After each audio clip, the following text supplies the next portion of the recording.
Hi everyone, it's Steph here. This is the Novelty Corner and welcome to a Books Beside My Bed video.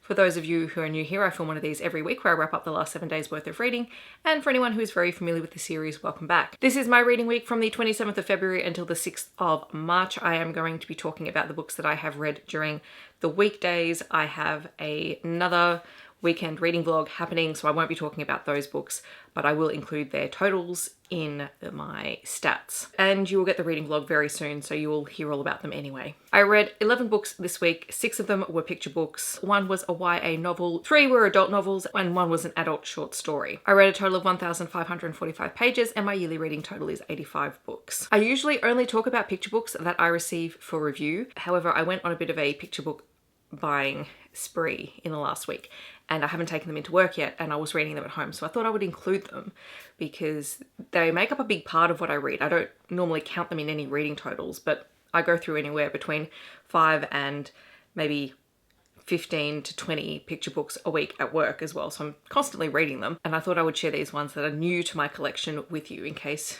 you would like to get some ideas, especially since the majority of them are all Australian authors and Australian titles that people overseas might not hear about. I'm going to talk about them at the end. I'll leave the timestamps down below so you can jump around to whichever part of the review that you would like to hear. The first book that I'm going to talk about I read on my Kindle as an ebook. It was Dark Desires After Dusk by Cresley Cole. This is Immortals After Dark book 5?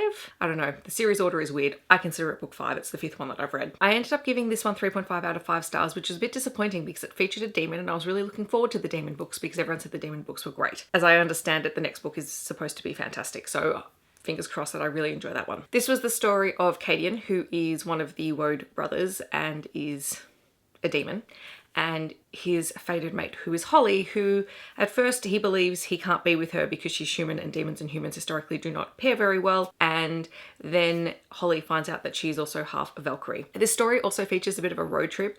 Holly is basically being hunted by the vampires and the demons because she has some part to play in the Ascension.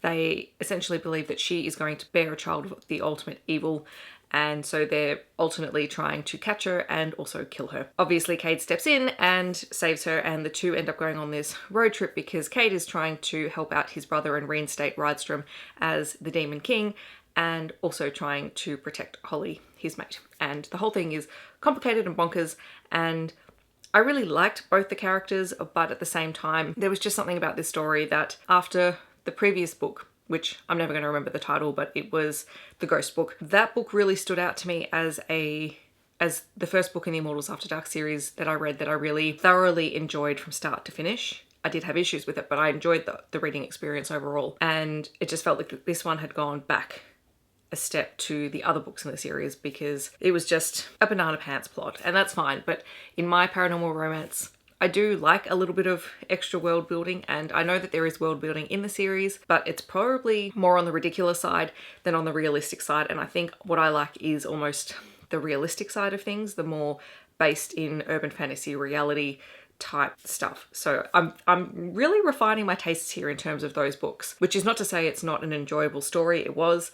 I'm narrowing down my tastes. Speaking of banana pants books, this is Waking Romeo, which I received for review from Alan and Unwin, so thank you very much to them. It is an Australian young adult novel, and it is science fiction with a blend of classics and retellings, because this is a retelling of Romeo and Juliet and Wuthering Heights with time travel, backwards and forwards in time. And it's completely bonkers, and I can't stop thinking about it. I ended up giving this 4 out of 5 stars. I thoroughly enjoyed it. We start off in 2083 in London, and we follow Juliet. Now, in this world, Romeo and Juliet are 2 real people. They were 2 real teenagers, and we find out that 2 years earlier, Romeo overdosed and Juliet tried to kill herself. And both have survived, but Romeo is in a coma, and Juliet is sort of the town pariah because everyone knows that she tried to kill herself. In this world, time travel became readily available very early on. This type of time travel meant that people could only travel forwards in time, and as it became more affordable, more people started traveling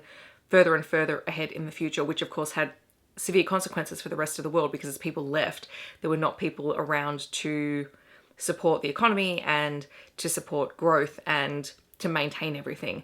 So basically the world fell apart and we're living in a bit of a dystopian at the beginning of this book. By 2083, everything's a mess, and Juliet's living in a little gated, closed community with her family, and they don't want anything to do with the travelers, those people who travel forward in time.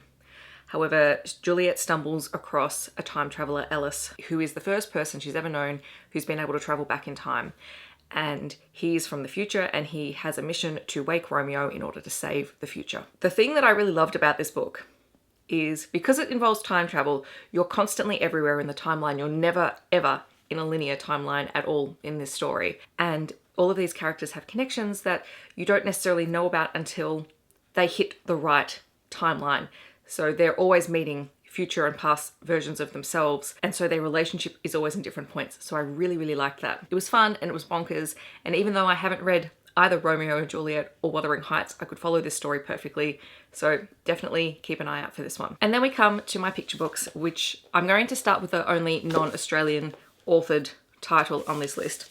And that is What We'll Build by Oliver Jeffers, which is a gorgeous picture book. Oliver Jeffers just writes and illustrates the most beautiful picture books. And this one is about the relationship between a parent and a child and all the things that they'll do together. And it's imagining all of those things, and it's just gorgeous and stunning. And if you're not immediately captured by this cover, I don't know what will grab you. I should say I've given all of these picture books 5 stars for various reasons. I just really enjoyed them. Okay, so moving on to the Australian picture books. I picked up 2 picture books by Indigenous First Nations authors here in Australia. I am trying to be more conscious about that. I'm trying to find these books so that I can share them with my students. The first one is Found by Bruce Pascoe and illustrated by Charmaine Ledden-Lewis. And it is about a young calf who is separated from his family and he goes on a journey across the country to try and find them. So it is very poignant, very metaphorical, and it was just stunning. I have to show you one picture just so you understand it. Look at this. I mean, it's just gorgeous. Then there was this one, which is Hello and Welcome by Greg Dryce. And this one is all about welcoming people to the Indigenous community. So Greg Dryce is both an Indigenous writer and illustrator. This one really celebrates welcoming all different types of people, different colors, different people into the same community to celebrate in harmony. And it includes a lot of Indigenous language and then the translation, and it is just stunning. And you have all of these school kids who are part of that welcome, which is so lovely. Moving on to my non-Indigenous titles, there is Blue Flower by Sonia Hartnett and illustrated by Gabriel Evans. This is a story about a young girl who is starting school but doesn't really feel like she fits in. She just feels like she's too different to everyone else. It's a lovely, lovely story about what it means to be who you are, to celebrate your uniqueness, and how being different in the world is not necessarily a bad thing. Absolutely gorgeous, stunning. I can't wait to read this with the kids because some of them will really relate to the journey of our main character, who just doesn't want to go to school because she just doesn't feel like she fits in there. Then from one of my all-time favorite authors, there is The Fire Wombat. This is by Jackie French and illustrated by Danny Snell. This is in response to the bushfires that we had at the start of 2020. It tells of how animals survive bushfires and why it was so different last year. And it really does highlight the importance of caring for our native animals, of supporting the right organisations to help these animals and not just trying to do it yourself. And as always, it's really nice to see that these books that are talking about the Australian native animals do also donate some of the proceeds of the book to groups that support animals after bushfires. But Jackie French always writes about wombats and I love it because she's just so passionate about them. And then finally, I couldn't help but buy Macca's Makeover. Macca is one of my favourite picture book characters. My class loves him too. He is a very adorable llama. He has a whole series of books. And this is about Macca trying to become a better version of himself. And he gets advice from all of his friends who suggest haircuts and working out and trying new accessories. And poor Macca, just none of it really works for him. And he doesn't feel like himself.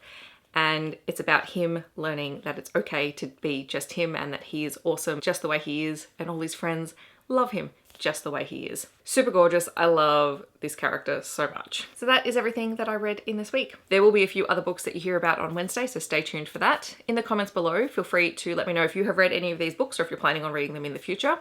Otherwise, I would love to hear what you have been reading and enjoying in the last week. I hope that wherever you are in the world, you are staying safe and healthy, and I will see you in my next video. Thanks so much for watching. Bye everyone.